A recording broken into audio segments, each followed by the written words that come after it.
Ya, kembali lagi di Morning Show pemirsa. Saatnya kita akan informasikan informasi berita-berita dari dunia maya di segmen Teropong Medsos. Ya. Dan ini bukan orang Indonesia namanya kalau tidak kreatif membuat meme untuk menyindir atau mengomentari isu-isu yang sedang hangat. Ini salah satunya yang tadi saya juga sempat menyinggungnya ya, soal sinetron itu. Bener. Ini mungkin salah satu pemain. Caklin ya salah satu yang bikin jalan-jalan. Terkait kasus Setia Novanto ya, ini netizen tentunya ramai-ramai membuat meme sindiran dengan memplesetkan mama minta pulsa dengan papa minta saham. Ya, ini nampaknya papa minta saham ini menjadi trending topik kali ini. Iya. Nah, ini kita lihat seperti apa kreasi-kreasi masyarakat Indonesia ya terkait kasus ini ya. Berikut ini. Sindikat mama minta pulsa sudah habis. Kini sindikat papa minta saham merajalela. Lumayan loh, saham lebih besar daripada pulsa.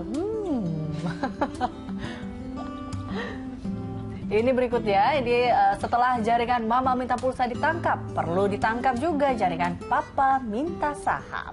Iya, karena mungkin lebih merugikan itu ya.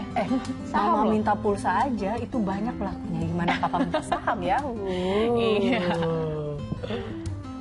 Selanjutnya, mama sudah kapok minta pulsa, sekarang malah papa yang minta saham. Sahamnya nanti bagi-bagi mama ya, Pak? Gitu. Ini namanya nggak belajar dari pengalaman papa sama mama. Ya, yang kali ini adalah, ini dia membandingkan kedua pelaku yang mana menyindir Setia Novanto. Di gambar pertama ada tersangka pelaku mama minta pulsa ya. Di sini disajikan dengan gambar Setia Novanto. Captionnya adalah tersangka pelaku papa minta saham. Oh no. Seram. Masih ada lagi. Nah, ini dia selanjutnya. Minta segini aja dibesar-besarkan. Begitu kata Setia Novanto. Segini ya 20% loh. Orang 9-nya katanya. Tapi kalau segini dolar atau mata uang asing yang lain kan lumayan. Ya, ini kita lihat yang berikutnya. Wow, yang ini menyindir aksi Sudirman Said yang membongkar kasus pencatutan nama presiden dianggap sebagai aksi bersih-bersih mafia. Wow, ini kita lihat ya, di sini ada Gubernur DKI Jakarta, ada Ahok, terus ada sikat habis bos, dan habis itu ada JK. Waktunya bersih-bersih mafia. Terus kalau Pak Jokowi di sini ini era saya, jangan main-main. Kemudian ada Sudirman Said mengatakan, oke. Ini harusnya ada pengiringnya. Ini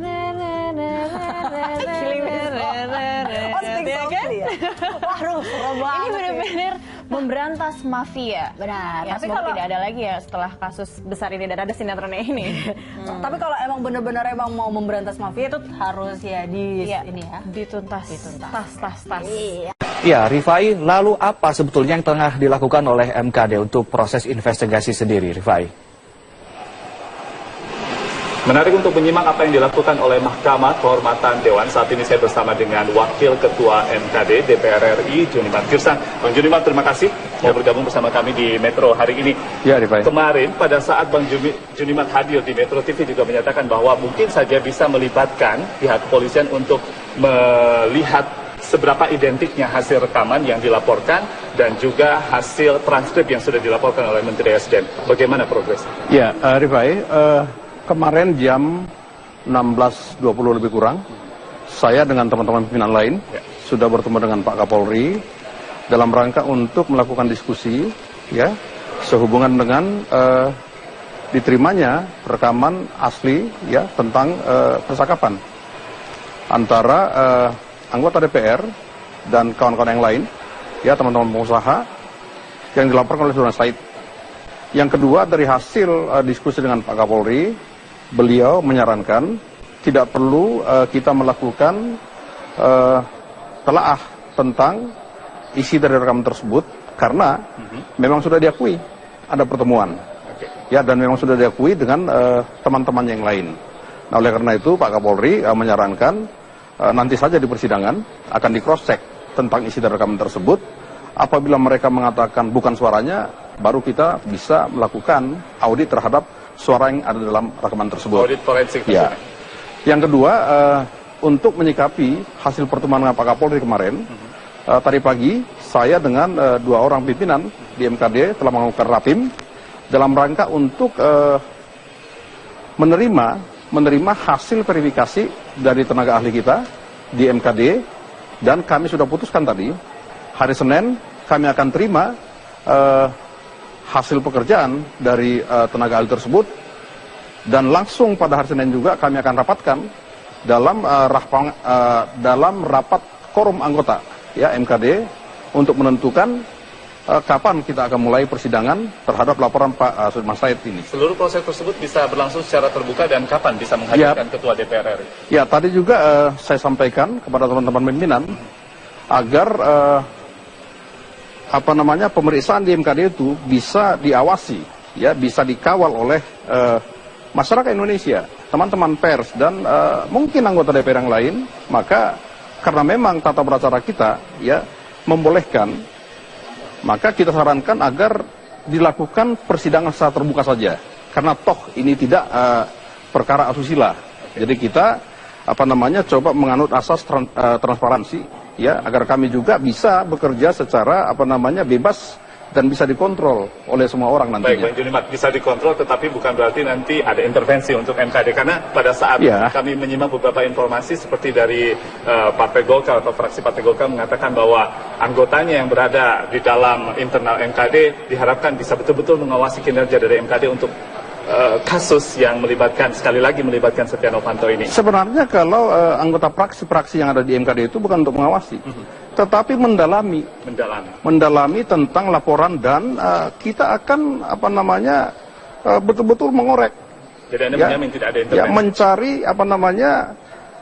kebenaran material, bukan formil saja. Dan kami itu bekerja bukan karena pelanggaran hukum, tetapi untuk mencari apakah benar si anggota tersebut telah melanggar kode etik DPR sebagaimana peraturan DPR nomor 1 tahun 2015. Oke, ada pelanggaran kode etik DPR. Nanti tentunya ada level-level di situ. Seperti yang kita ketahui, tentunya apabila terjadi ada pelanggaran ringan, mungkin sedang atau berat, apa yang bisa nantinya dikenakan? Apabila nanti dikenakan terbukti ada pelanggaran etika, apakah sekedar untuk mencabut posisi atau jabatan Ketua DPR RI dari Setia Novanto, ataukah mungkin bisa meminta mundur begitu untuk DPR RI? Iya, yang pertama saya sampaikan bahwa tidak ada dalam aturan MD3, tidak ada dalam aturan DPR yang lain, ya, peraturan DPR mengatakan bahwa seseorang harus mengundurkan diri. Ya, tidak ada itu. Ya, yang ada itu, ya, apabila tersangkut tindak pidana dengan ancaman 5 tahun, maka MKD langsung bisa melakukan haknya untuk menyatakan bahwa ini bersalah. Ya, nah, yang kedua tentang ancaman hukuman dalam pelanggaran, sanksi itu ada 3. Satu pelanggaran ringan, sedang dan berat. Tetapi harus dicatat karena si anggota ini, ya, sudah pernah diputus bersalah, ya kan, dalam pelanggaran sanksi ringan sebelumnya, maka ini menjadi bagian dari pertimbangan kami nantinya di MKD, dan ini merupakan syarat mutlak bagi seseorang untuk dapat dijatuhi hukuman ke tingkat yang lebih tinggi nantinya. Kalau terbukti, kalau terbukti lalu itu berat, dalam tataran berat apa hukuman secara etik? Saya hanya bisa mengatakan pelanggar itu ringan, sedang. Kalau sedang itu, ya, kalau dia menjabat seperti saya di alat pelanggaran dewan, maka dia bisa dicopot. Termasuk kalau dia sebagai pimpinan DPR, itu bisa dicopot. Kalau dia berat, maka ancaman hukumannya adalah diberhentikan minimal 3 bulan, paling sedikit 3 bulan, dan atau diberhentikan secara permanen. Jadi MKD memang punya kekuasaan yang sangat luas ya untuk betul-betul menegakkan kode etik. Karena kita berbicara tentang integritas. Integritas itu harus dijaga betul. Tentunya kepercayaan masyarakat kepada itu sangat betul dan tidak boleh salah gunakan. Terima kasih banyak telah bergabung bersama kami sama-sama hari ini. Ade Mulya, apa yang tentunya kita harapkan dilakukan secara investigatif untuk melihat apakah ada pelanggaran kode etik dari Setia Novanto selaku Ketua DPR RI masih akan kita lihat dalam beberapa hari ke depan, khususnya di hari Senin dan hari Selasa nanti. Tentunya banyak lagi pro kontra yang akan hadir ke permukaan. Kita akan masih menunggu progresnya. Untuk sementara demikian dari DPR RI, Ade Mulya. Iya, tentunya kita juga akan terus mengawasi proses secara terbuka. Terima kasih Rifai Pamone yang melaporkan langsung dari gedung DPR RI. Report yang melibatkan Ketua DPR Setia Novanto masih berputar di ranah etik atau di Mahkamah Kehormatan Dewan. DPR mendesak KPK harus bernyali untuk menangani kasus yang mengarah ke tindak pidana gratifikasi.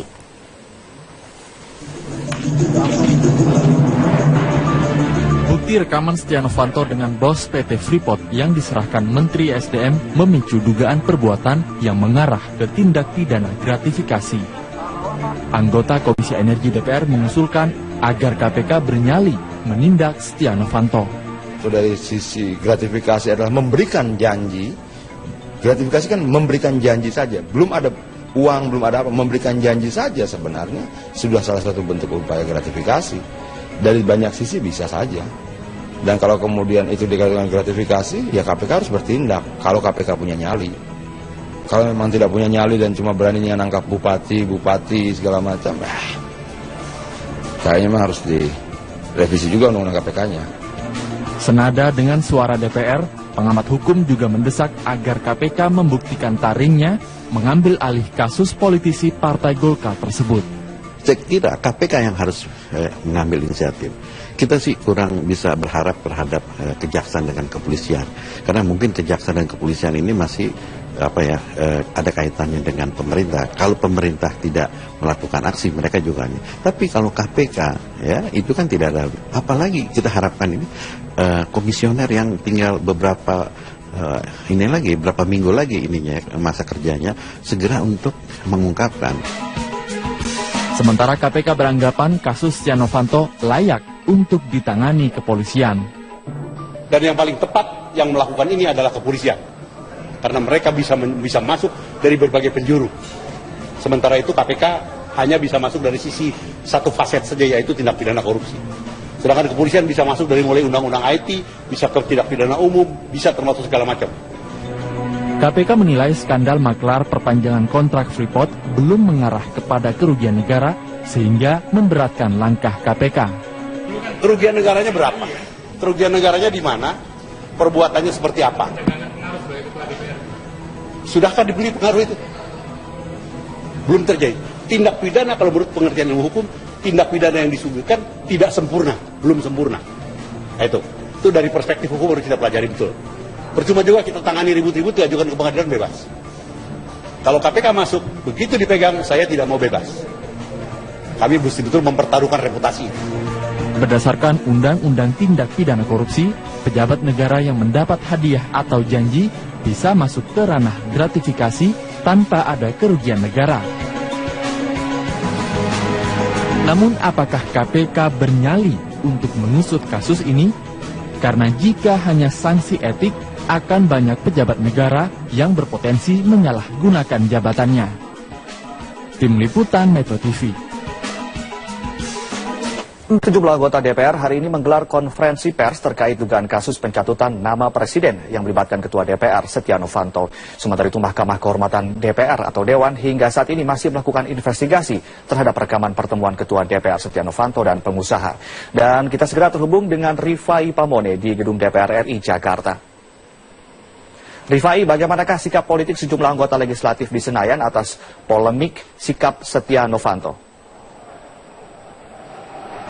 Kondisi atau situasi dari sikap beberapa anggota DPR RI AD tadi kami simak sekitar 1,5 jam yang lalu dalam konferensi pers dihadiri oleh Adiana Pitupulu PDIP, kemudian juga kami melihat ada Taufik Hadi dari fraksi Partai Nasdem dan Inas Nasrullah Zubir dari Partai Hanura, dan juga ada dari rekan-rekan Partai Kebangkitan Bangsa yang kemudian diwakili oleh Arifin Taufik Hadi. Dan dari konferensi pers tersebut, beberapa hal yang kami tangkap sebagai kesimpulannya adalah keempat anggota partai politik ini menyatakan bahwa sikap mereka hari ini sebagai individu atau personal dari anggota DPR RI yang dipimpin oleh Setia Novanto selaku Ketua DPR RI. Mereka merasa resah dengan polemik yang diduga dilakukan oleh Ketua DPR RI Setia Novanto untuk mencatut nama Presiden dan juga Wakil Presiden pada saat melakukan, yang sekali lagi diduga melakukan lobby dengan petinggi Freeport untuk perpanjangan kontrak karya ketiga, dan hingga saat ini laporannya masih terus diinvestigasi.